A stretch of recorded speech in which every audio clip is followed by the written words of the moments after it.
Cut to the chase. ഞാനൊരു വില പറയും, സമ്മതാണോ?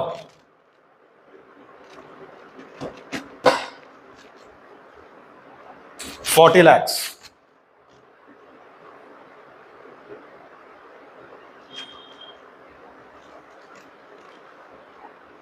God damn it! ഇത് എവിടുന്ന് കിട്ടിയെന്ന് പറഞ്ഞേ? Oh my God! എന്റെ പള്ളി, ഇതത് തന്നെ മച്ചാനെ. ഇത് നമ്മുടെ ട്രൗസറിൽ ഒതുക്കുന്ന കാര്യല്ലേട്ടാ. നിനക്കൊക്കെ വേണമെങ്കിൽ ഇത് തലേന്ന് ഊരി തടി തപ്പിക്കോ. ഇത് നിന്റെ അവസാന തുള്ളി ചോരയെ ഊറ്റിട്ട് പോകും.